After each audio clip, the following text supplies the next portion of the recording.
Hello, and thank you for joining us. My name is Mollie Carmichael. I'm a principal with Zonda's advisory team leading research on master plans, new neighborhood designs, and product research throughout the country. Today, it is my pleasure to lead Zonda's Inspirational Leadership series, joined by some of the smartest people in the real estate industry. I have loved bringing this series to you as it gives me and all of you the opportunity to learn from the industry's best. These leaders and their teams have a huge responsibility. They are literally designing our future, so no pressure. So let's get started.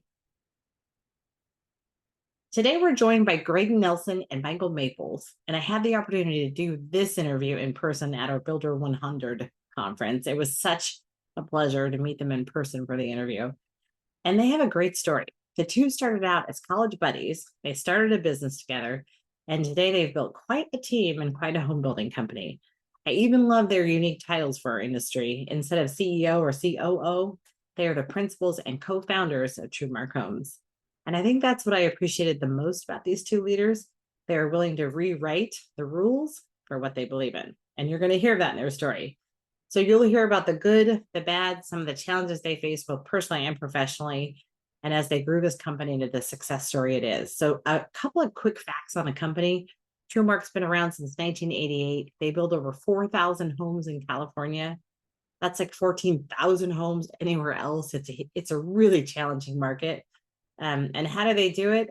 They design really innovative product and density. And that's what I do for a living. I'm constantly studying what translates to not only a better neighborhood, but really better financial performance. And that's kind of what they've done.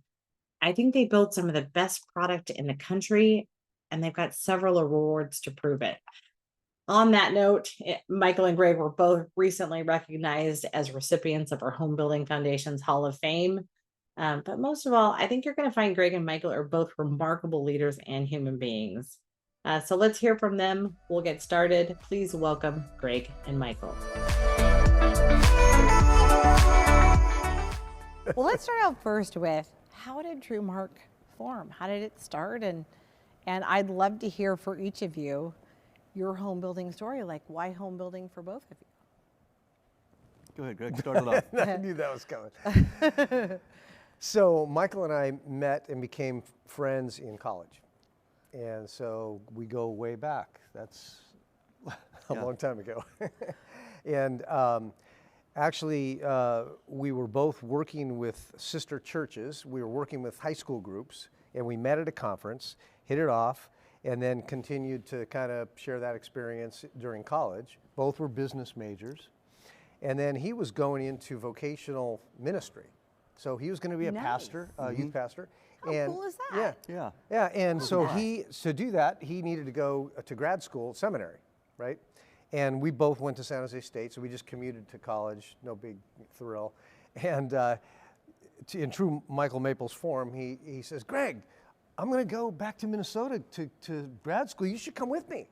And I'm thinking, He needed to be rescued, you know. Were you from Minnesota, or that's No, just we Bay grew up Area, in the but Bay Area in California. Minnesota's like the last place that California wants to go, right? But he can be convincing. No, it was quite a great experience, and so you said, why not? you know, I don't remember exactly how he talked me into it, but just suffice it to say he was successful, and no, it was a great experience. We lived in a 2-bedroom apartment with 3 other guys, 5 of us. Nice. And Saved money, but it was miserable. Well, it wasn't totally miserable, but January was probably a little tough. Yeah. But yes. January and February and March and November and December were all pretty, tough. I have a couple hundred relatives in Minnesota, I guess. Oh, you do? Yeah. Okay, great. Yes, so it can be a great place, though. Yeah, no, it was awesome. Yeah. It was a great experience. I went for 1 year, and they kicked me out, and then he stayed for the balance and finished and got his Master's of Divinity. Nice. Yeah. I love that. Yeah. It was a great experience. He's forgotten apparently everything he learned there Well, in seminary. But he's got to be a great guy. I mean, what Well, a say it again, great Mollie. foundation. I am a great guy. That is, it's well said. Let's emphasize that. Yeah. Right, interview over. Yeah. I was kidding. We've done the- I had that queued up. I was gonna say that about you, but you beat me to it. Anyway, so Now, did yeah. you go back to school as well, and then Were you just, checking out Minnesota for fun, or? Well, because neither of us had ever gone away to college, never had that experience. That was sort of the impetus. And I was open to staying, but didn't feel the call, so to speak, in that direction. And so I came back and I worked in construction with my dad. My dad was a small general contractor in San Jose. Nice. And so I worked full time for him, and I did grad school at United in business. Oh, and nice. And then he came back. Mm-hmm. You want to pick up the story from there? So I stayed for 4 years, got my Master of Divinity, and I feel like the Greek I learned has really helped me in my day-to-day, home building business. It's one of those things, parsing those verbs. I'm agreeing, yes. No, but it was a great experience, and I planned to work in churches. I thought maybe the rest of my life, but along the way, my business part of my education really lit me up. I loved that. So even when I was in seminary, there was one copy of the Wall Street Journal that used to be in print. It was at the library, and nobody else read it, so I got a free copy every day. And I'd be in there reading the Wall Street Journal while everybody else was, looking at Bonhoeffer, and who is a very good, but anyway, so I've always had part of that in me. And even when I ran a large youth ministry in a local church, I liked the business part. I liked figuring out the break-even point on trips and all the budgeting part, and I liked the marketing part of trips to high school students. And I really loved, obviously, being involved in that stage of life, just trying to help them find their way and find a foundation. So it was a very meaningful part. But then along the way, they don't pay you a lot when you're a youth pastor, even if you got a graduate degree. So then we had... It's a different kind of payment, right? It's that deferred compensation that I'm kind of banking on, right? Right. No, but so my wife and I been married for 40-something years, but we had 4 kids in 2.5 years. And those kids wanted to eat every single week. 4 kids in 2.5 years? Yeah, the last one were twins. Okay. So I was like, help me with that. Yeah. Okay. So I started to kind of do a little side hustle. We'd move into a house, and I'd try to learn to fix it up. I didn't know what I was doing, so I'd read a Sunset magazine, when things weren't online. And then I'd pull out a window and put one in upside down and fix it. But that was kind of a little side hustle, and fix up a house, and it was flipping before flipping was popular. And we'd sell a house, and that'd kind of keep us going for a while. And yeah. So I have to believe getting a master's in divinity had ramifications into your career today, and there were things that you learned there that they don't teach you in Respectfully Business. There are things that you take with you. Share with me if you were to pick like 2 or 3 things that, like, if not for, I would have never been able to do this. Yeah. I think for both Gregg and I have this really spiritual part of our life, and we want our lives to be integrated. We've never separated what we do from that part of our life. And so it was always a very integrated experience. And we've always wanted to have our lives be more meaningful than just what we do. I think the biggest part is it helped us understand that our value was never going to be in our self-worth, which was important because we started the business and we were really smart for like 18 months and then we went broke. And we realized that didn't measure who we were, just like when things go well, it doesn't measure who you are. Of course not. And it gave us a real sense of you still need to have an impact on people you come into contact every day. I think it affects our business culture around the office, that people have human dignity, and no matter who they are, they deserve to be respected, whether it's an investor that's coming in or someone that's delivering and dropping off a package. So I think it's affected all of us that way. And even as you look at our people, we want them to have great holistic lives. As much as we love what we do, we love work, we have to work hard to be competitive, but it's not the measure or the sole part of what their life is about. For sure, and I think people genuinely, in my opinion, I can feel this already just talking to both of you, there's just something about working for a leader that you truly respect, right? That you just really look up to and go like, that's who I want to be. So what about for you? So you actually go get your master's in business, and together somehow this all comes together. And how did that then come back to home building? Well, so I was working in the construction industry, and Michael ended up with his family, moved back to the Bay Area from Minnesota after he was complete with his degree, and had this leadership position in this large church on the peninsula. And that was part of the reason he's making a youth pastor's salary in one of the most expensive places you could possibly live. What part? What was it? It was in San Mateo. Yeah. Oh, but the kids like living in a tent. Really, they get used to it. It's a little cold some of the year, but it wasn't that bad. Oh, I know. It's California, so you get a jacket. Yeah. Yeah. So I was doing some investing and like buy a property, fix it up, rent it out, refinance it, whatever. And so we would get together about every 6 weeks, I think, for breakfast and compare notes, about life, about ministry, about business, about real estate, all those things. I mean, it's been an awesome friendship that we've Trust had for each other almost 50 years. to the It's end of the so world. Crazy. Yeah. Yeah, 40 some odd years. Okay, so I'm still connecting these dots. Yes. Yeah. You're a minister. You're doing construction, and then this all of a sudden one day you're at breakfast and you're like, Mike, I have a plan. No, it's Greg. No. I have a plan. So we'd always talked about it would be great to start a church somewhere that was like youth ministry, where it was very authentic and meaningful to people, deeply spiritual, but wasn't really burdened by some of the other things around kind of organized religion Sure. as we'd seen it.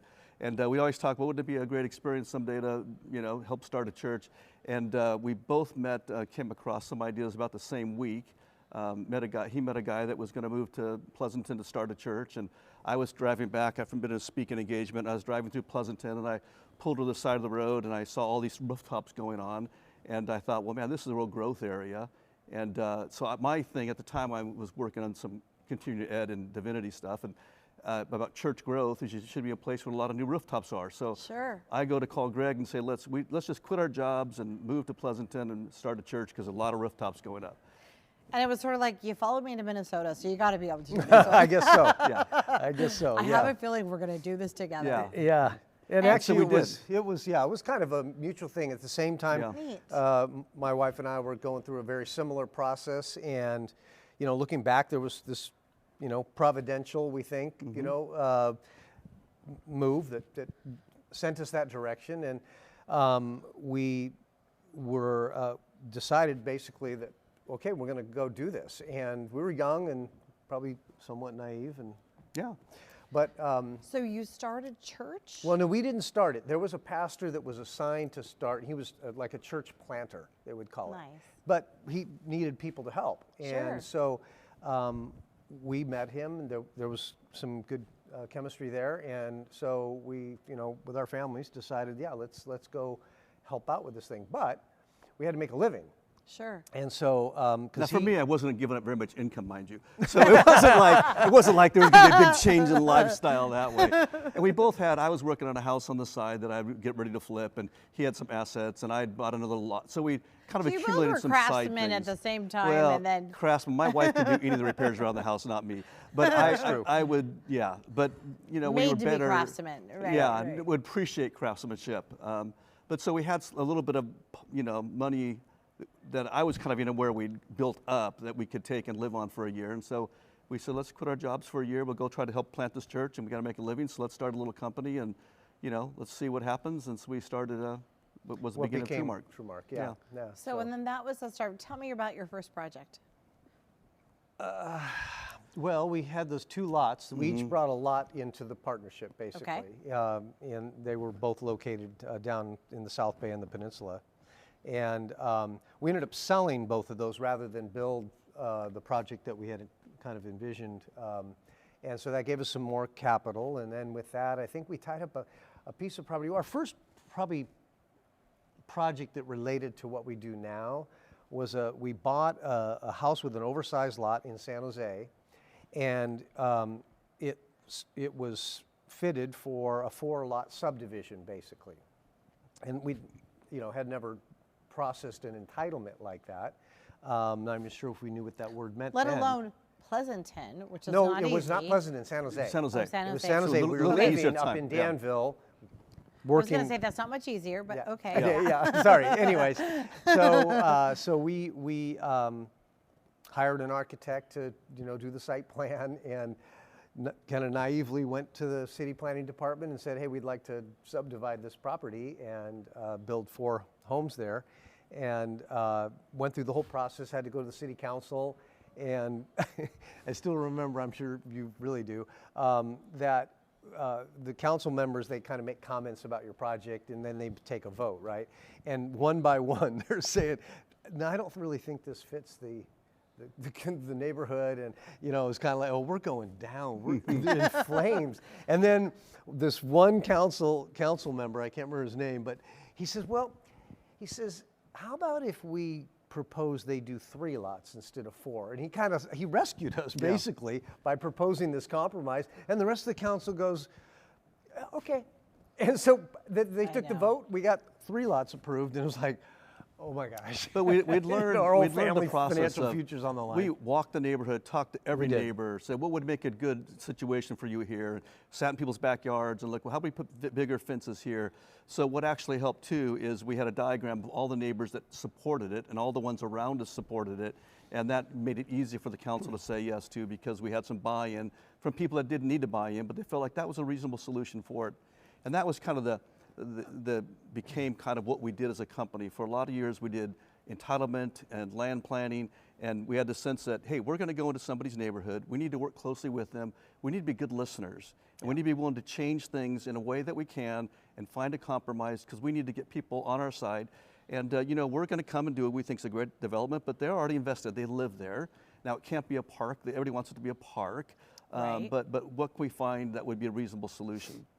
Well, and most of those people that live there know the area so well that I'm sure in that process you learn something, it added to the process, and that really can make, you know, whatever you're building better. Right. Now you guys do a lot of infill today, and you do it very well. Do you still apply that process? Yeah, to there what was you're a doing? project we had in Walnut Creek. When it first kind of hit that we were going to do it, there was, I don't know, 358 people against it on a petition, and which was not the great start you want. And it required some discretionary approvals, and Walnut Creek in the Northern California is kind of known to be difficult. But our team they just relentlessly went after the neighbors. And our thing was, if you keep showing up and nice, people eventually have a reasonable conversation, which turns out it's not 100% true. It's But not it always does make a true. difference. But it makes a difference. Well, and again, I'm going to go back to your history in ministry. I think obviously has taught you to relate to people and be empathetic. And just the fact, I mean, I can tell just by talking to both of you, I mean, that's a really big deal. Yeah. I don't know that people, I think, well, let me say it differently. I think people underestimate how important that is. Yeah. Just the ability to go in, listen, and actually really come back with solutions. And try to right? make real changes if you can. And our team did that, and we got to city council, and it was like a love fest. There were people lined up to speak on behalf of our team. That was a good project. And Gregg and I weren't involved in that one, but we felt like we've created the culture and the expectation that that's what we do. And it does stem from our sense of people's have dignity, and their opinions matter even if you don't agree with them. And it's been interesting. Sure. Well, so from, I'm going to say small lot detached done well. And also, so I've seen like the Perch and SL70 and some of the different products you've done. Richard Douglas, which is one of your division presidents, Yes. was the division president for me too, which I adore him. Really? Yeah, Just a he's smart, amazing. he's another smart, genuine guy, just like the is. two of you. And tell me how you guys go through the product development process and really make sure it's special and take that density to a level to where it's not, you know, it's still profitable, but it lives well and it feels good and you're proud to leave it behind. I mean, every person I work with, I say, you know, I want it to be profitable for you, but I also want you to be proud of it for 500 years because it's going to Yes. be there for a very long time. Yep.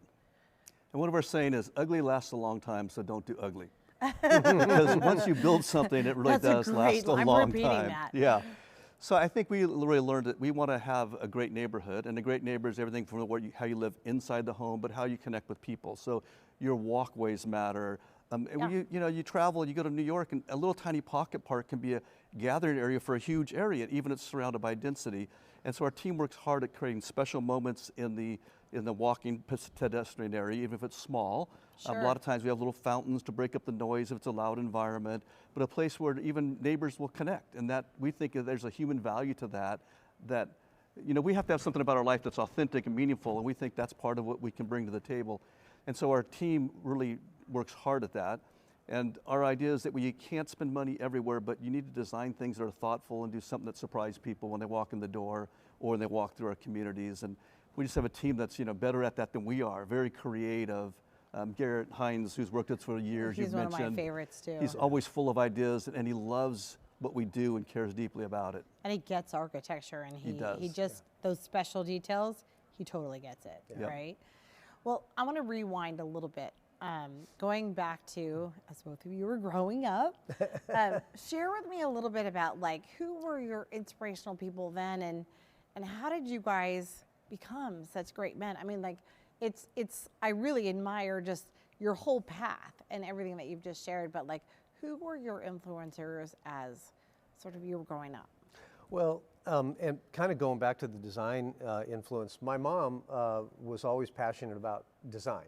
She went to school later in life, in her 50s, went back to, she never finished college, went back and did a community college degree in interior design and had a business. And I remember, because I did these projects, you know, early on, investing, and we'd talk about floor plans particularly. And so over the years, I kind of picked up on you know, what was important about how a space lived, what was important in a kitchen, things like that, Really? She was a big influence, yeah. And so even to this day, I still kind of like to look at floor plans and, you know. Oh, it's my favorite thing. Yeah, Okay. really? Yeah, because you envision how people are going to live there, and how can you enhance that living experience, you know, because it makes a difference how Sure. the home lays out. And of course, there's trends and things like that you have to consider too, but so she was a big influence, suffice it to say. And then my dad, as I said, was a general contractor, and so I learned a lot from him and, you know, the people that he had working for him about construction, which was great, provided a good reference point for me. Well, it's great to figure out how it all comes together, right? Yeah, but I think more important than that was he was a man of really high integrity. So his business, he ran his business in a way that people were drawn to because they knew they could trust him. So that was really important in my formation, you know, for me to see and observe and try to emulate. But another part of it too was one of his famous sayings was, "You can do anything you want to do, you know, if you make up your mind to do it," kind of thing. So there was this sort of, hey, go do what you feel passionate you want to do, and Totally. you can do anything, kind of thing. That was his message to the kids. I mean, what a privilege to grow up with that kind of messaging, you know, in your family. So that was a huge influence for me too. Yeah. It's huge. And honestly, it's part of what this series is about, is really looking at people who are really afraid of the CEO and the COO, and like, I could never be that. And it's like, no, these are human beings just like you. And they had, you know, great mentors, or they went down this road or that road. And it really, what you're doing, I think, is helping not just your team, but the future leaders, I think, that hopefully want to come into this space. What about for you? So my father had a huge influence on me. You know, we grew up in a blue collar family in Santa Clara, California. Nobody in our family had ever gone to college. So when I went to apply for school, I didn't know, you know, I heard somewhere that a 4-year school was better than a 2-year school, but no orientation. No one's telling me to fill out an application. They're just saying, hey, live a good, honest life and go do whatever. But my dad he started off in the union, in the lithography business, the printing business. But he was just a great leader. So before long, he was brought up into management. He had to be. Eventually, he was a president of a company. Even though he's just all blue collar, you know, he could never figure out a computer, how to turn it on even. But he just was a great leader of people. And I watched him, a great servant leader. But also, man, if you had a deadline, he would, even when he was president, I'd call him, where's Dad? He went in, it's like 10 o'clock at night. He went in to run the press because of the job that they told someone they would get out tomorrow, and he'd physically go there and run the press himself to get it out the next day. There's that part of it. And then I just saw him interact with people. He never raised his voice at people, and he never belittled anybody. And that didn't mean he didn't have high standards. It's just, I think that's affected the way we go about it. We try to you get people in the construction industry, they think the only way you can do anything is, you know, yell at each other. And we said, you have to have more, you know, arrows in your quiver, because our culture is not to scream and yell. Our culture is to communicate well, and you got to motivate people. But we never thought you did that by belittling people. We don't think that's effective. I learned a lot of that from my dad. It is very interesting to see the different styles of leaders through this whole process. It's definitely interesting. Now, when we look at things like artificial intelligence and all the things that we've been hearing the last, you know, day and a half here at Builder 100, do you really believe we have the opportunity to change home building in a big way in the next 10 years, or do you think we need to change home building in a big way in the next 10 years. What's going on with technology right now, it's going to change so rapidly with artificial intelligence that it both scares me and excites me at the same time, right? And so I guess the question is, you know, how much do you integrate that into your practice as you go forward? Well, I think it's going to affect all kinds of pieces of the business different ways. One thing about home building, it's still a physical process, but like our Southern California branch this year, every home is being built in a panelized factory. All the panels are. Really? And with computerized saws and so forth, and delivered to site. And they did a 8-unit building in Covina. They stood all the walls in 6 hours last week. Wow. Be What are part your of that. cycle times? Cycle times are amazing, the best in the industry. No. Of course they are. Yeah, Of yeah. course You they know, are. it's pretty typical what everybody else is, but that we figure can cut down, 3 or 4 days in the framing process, and our teams are looking at what's the cost of carry, because we're not finding a lot of relief on some of the costs from some of the subcontractor bases in the core areas. So trying to find other ways to, lower our costs and panelization, shortening the cycle, or making it easier for the trades when they get on site is some of the things that will be the solution. Well, that's what I was going to ask. Do you find that your direct construction costs are higher with panelization, the same, or lower? We're still Working through that. analyzing all that this year. That's part of our study. Like, what is the actual bid for bid? Sure. But we definitely think it's going to make it easier for our subcontractors to be there and be effective. Our Southern California team, Richard Douglas, is leading that. Yes. This thing is predictability. Predictability. So when people come to the site, they can have a chance to make a good wage, the subcontractors, because we're ready for them. So when they get a chance to shave a day off the schedule, they don't necessarily take advantage of that. They Sure. try to keep on the schedule so that it kind of rolls through properly.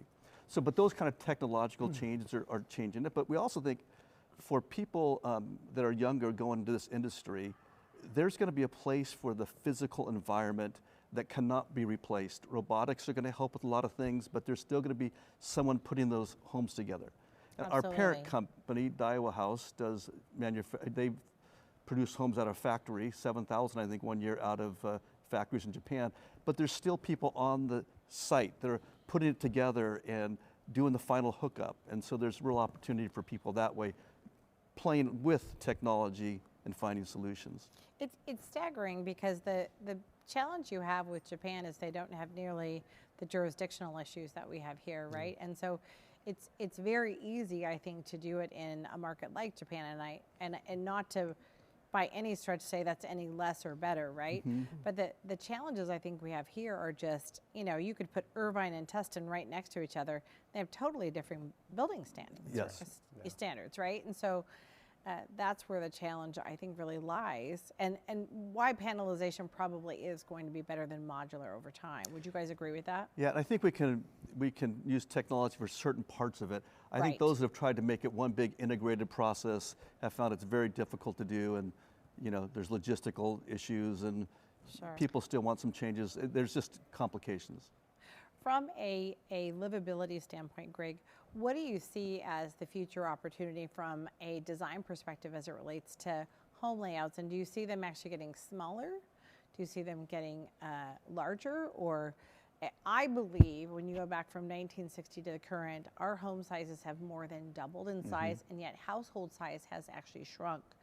So is that good? I mean, where do you think the future should go, and where do you think it will go? Well, you pointed out the statistic that home sizes have definitely increased over the years. So substantially. There's I can't think of a reason why that we would go the other direction in that regard. I think people's expectations are such. Affordability, though, is an issue. So really the reality is we need to continue to have a spectrum of housing options for people. Sure. And that involves both home design and land planning, right? So working with the communities, the cities, to try to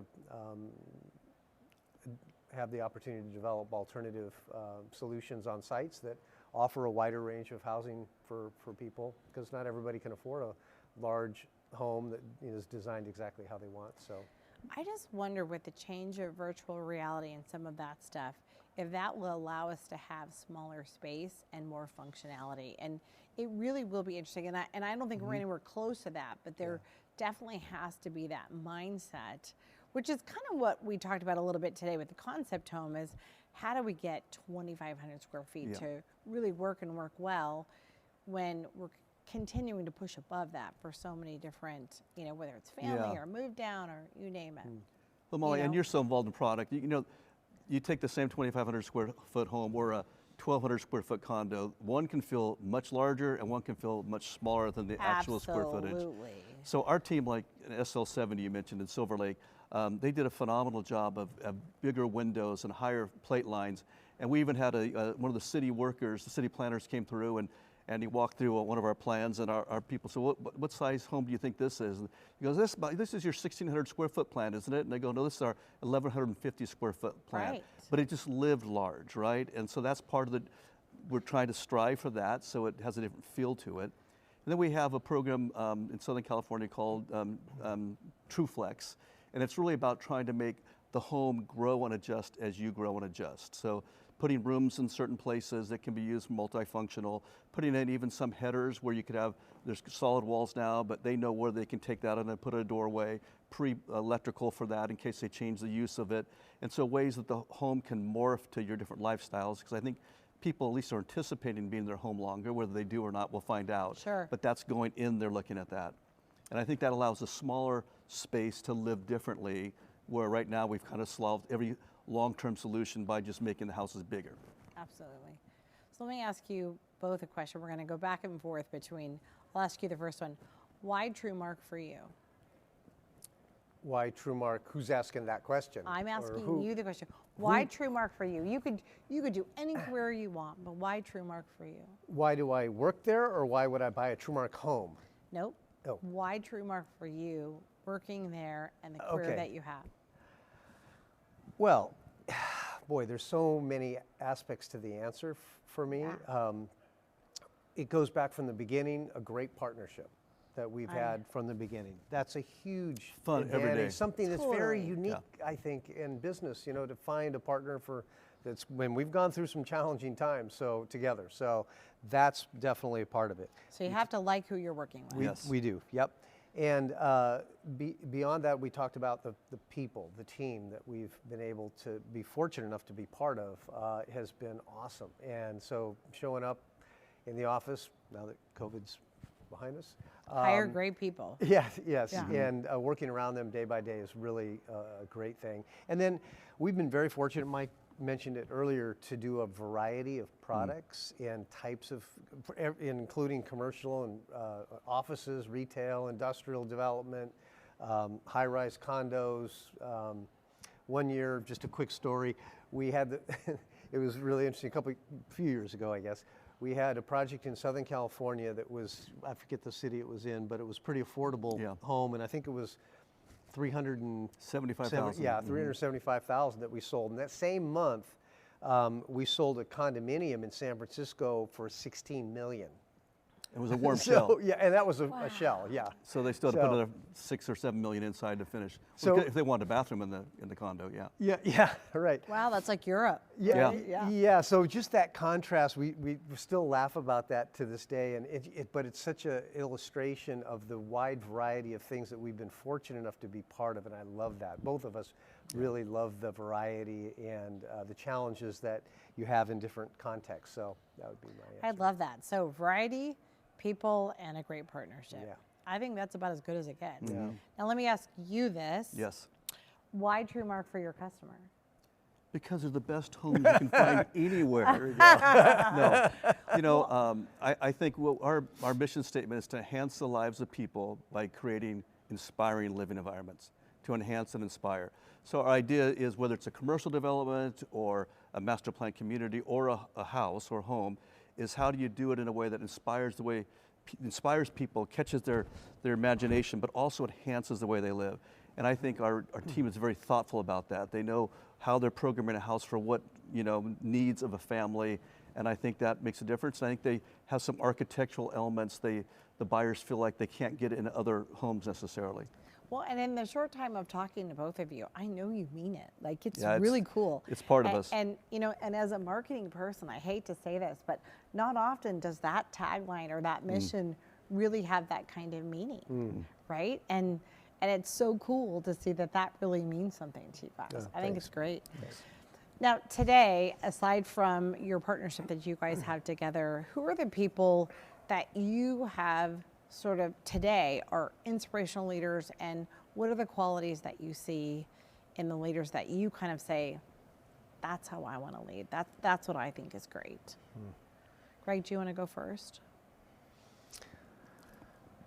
Oh boy, well, there's so many examples in our industry, and just even coming to a conference like this and hearing from some of the leadership in our, leading companies in our peer group, and to hear their talking about vision and leadership and people, it's inspiring, and I really want to emulate those characteristics in my own role as co-CEO with Michael. We really want to be those kinds of leaders that we see up on the stage at a conference like this even. So, I really think that we work in the coolest industry on the planet. Like, really do. I agree. Like, yeah. I just think that I just can't even go off. I mean, I could talk about that for an hour. Yeah. What about for you, Mike? So mine's I serve on the board of trustees for Biola University, and one of the guys there is Dwight Hanger. He came out of Ernst & Young Consulting, but he's probably, I think, 80 or 81 now. But I look at his life, he's a guy that's living life well. He still takes time to travel and do stuff, but he also does meaningful things. He's a great contributor on a board of trustees because he's very, very bright, and he can cut to the core of what the issue is. And I feel like he's just invested that later stage of his life in a very meaningful way. I look at how he interacts with his grandkids, and he's just, so as I look at our business stuff, we always have goals, and we plan to go for another 50 years together. But I just look at, there's a guy who's always found a meaningful way to deal with his life, and that's one of my latest heroes. How do you make time for like the meaningful stuff and then get the job done? Like if I'm guilty of anything, it's probably working too hard. Like I really struggle but strive for work-life balance. How do you guys do it? Well, it's not a problem for us because we're just good at those things. So I just finished. I'm just that good. Yeah, sorry, Mollie. Just come and sit at our feet. I recently read a book.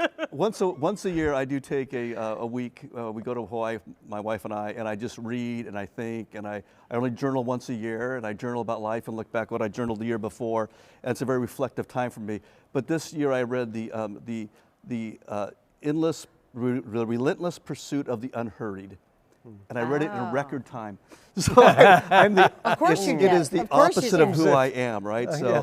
for me, it's been very hard to slow down like you. And Gregg and I don't model always the best work ethic for our teams because he and I will be texting and emailing at night. But it's just the way we're wired. So, and you can't, Right. You got to find your own lane. I guess for me though, I love my kids and grandkids, and I love certain, hobbies, so I'm pretty strategic about making time for that. What could be better, right? Yeah, I mean, it's the yeah. best. That's Yeah. fun. Well, for you, Gregg? I think it goes back to kind of our foundation in terms of how we evaluate what's important in life. Sure. And so as much as we love business and we love what we do, we've always known that can't be, as Michael talked about earlier, that can't be where you find your meaning in life, because it's going to let you down eventually, some way or another. And we've had plenty of failures along the way that have reminded us of that fact.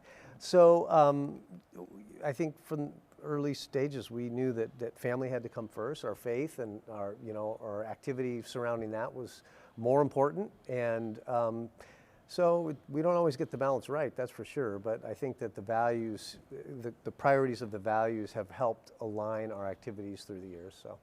Were there any times in your path that you were like, God, it was when we did this, it made a difference? Like that's when we knew we made it, or that thing we did, that's what turned the corner for us. I think for us, it's times we took risks on deals that we had. Well, first of all, you have to understand we went broke. After the first couple years. And there's nothing quite like going home to a soccer game when your house has got a notice in the front door and your kid, 5-year-old, said, "What's that?" And you realize that's the foreclosure notice that you're in the process. Like, oh gosh, what are we gonna do? And so there's those things. But I think coming out of that, And what did you do when that happened? you know, we just called my parents, said, do you think we can move in with you? And we think we're working on a couple deals. And I say, we didn't take the traditional path. We're very undercapitalized. You know, we were just out there trying to do it. The market turned in that period, and it was what it was. And we'd sold a house to a baseball player who went bankrupt we had a large second on his property, and we never got paid for that. So anyway, all of you that. forged forward. What's that? But Yeah, you you forged do. forward. Yeah. Yeah. I mean, we had, you know, and we had great investor partners that came out of that because we operated with integrity during that. Totally. And it made a big difference. But coming out of that, we had to take risks. We'd never lived on credit cards, but we had to put deposits for deals on credit cards with no idea how we'd close these properties. And we just put we'd strap on, our saying was you strap on your Adidas and you start running. And you just go meet with anybody and everybody and tell them why it was a good deal and why your plan would be good. But we did that quite a few times, kind of rebuilding the business where it's like, well, you know, it's non-refundable for this amount of days, and you know, take the money off this credit card and put it on that credit card, and which is not the way we ever lived our lives until that point. Yeah. Right. But those risks paid off. But you got to take those risks sometimes, and phew, you made it. Well, I think when we, as we were trying to work our way out of that downturn in the early 90s, we were still trying to operate the business. As Michael just said, I remember that downturn. Tied up some deals, and on credit cards, and we always looked at how could we add value to property. Which is really important and possible in California. So we got a deal approved, let's say, and we, at that time, much like this last downturn, it was really difficult to get any kind of financing. So, our finances weren't in the best shape then either, but no bankruptcies or anything, but not a lot of money. And it's super understanding wives, I would imagine. Oh yeah, didn't even care. I mean, it didn't faze them. That's awesome. Oh yeah. Yeah, we were really blessed to. But we're great guys too, so you have to understand. Right. It was a pretty Well, amazing. sometimes you just have to have faith. I mean, honestly, you genuinely have to have faith that it's going to be fine. Yeah. So anyways, that's what matters. So another builder came along and made us an offer for our property that exceeded what we were paying for the property, right? So there was a spread there. And so we looked at each other and realized we had bills to pay and said, okay, well, let's do that. Let's take it and run. Yeah, so that happened once, and then it happened again, and it happened again. And so during the late 90s and the early 2000s, that was really a niche for us. We actually weren't building. That was a great time. Yeah, and so we really found ourselves fitting a niche of adding value to properties and then selling them to other builders. Genius. So I think too, it was kind of that from that very first 3-lot subdivision, we began to realize the value in California is in the entitlements in the land. Totally. And the it is house, today. you can make your margin, but that's where the real money is. Right. And even as home builders, we always look at entitling land and creating extra margin that way because we really believe that's an important part of the process in these constrained markets. And we feel like we were well suited for that problem solving, kind of deal making with people, listening well. And we go to city council, make a big deal about taking notes, because in the early days, he and I made the presentations, right? And write down everything they said and come back the next time and say, here's how we couldn't do this, but we could do this, this, and this, and build credibility that way. And we just realized the value was in the land. But what happened, we kept selling it to other builders and felt like, man, they could have done a better job on the product. And when you don't control that part of it, they decide to strip the house down, or they decide you can do 8-foot plates, or let's try 6-foot plates. I mean, I know, it can be brutal. It is. Yeah. And we felt like we were giving up the extra margin you can get by designing great product. And we really wanted to get back in home building, but our thought was you can't get into home building unless it's a downturn. So in 2000, we interviewed some guys and women and thought about starting it, and they lowered interest rates and the market took off, so we shelved it. And then in 2008, we decided, okay, this is a time to start a home building company. And luckily, we had some dry capital. Been better, right? Yeah. I mean, that was really good. And we learned lessons in our other downturn about how you structure land deals. And so in 2006, we started dropping our options and taking $1 million losses here and $1 million losses there, and kept telling our team, we have to liquidate this and we have to layer in new opportunities because the market's changed. But as it did, then we said, let's go out and try to start home building, and we hired some people, and it's been really fun to do the home building side, because you bring it to fruition, and the ideas you have, actually, you get to see it happen, and we always tell our people, you're going to be driving by these neighborhoods with your kids and your grandkids, and you're going to be able to drive by and say, look what we've done. Like with you with the Irvine Company, those are neighborhoods that are still amazing decades later. Well, I could talk to you guys Thank for you. 10 hours, and I really enjoyed this. Thank you very much. Mollie. We'll do some edits. And we've learned a lot from you watching all of your stuff on product, and our teams have gone to your seminars and listened to your that's so podcast. cool. No, I they love do. that. They I do. love that. They I definitely love do. it. Well, you have a lot of people that I think are pretty great. Thank you again for joining us. This is Mollie Carmichael, and I hope you enjoyed this series. Please hit like if you like today's broadcast and subscribe if you'd like to hear more from the best and the brightest in our industry. Take care, everyone, and I hope you join us again next time.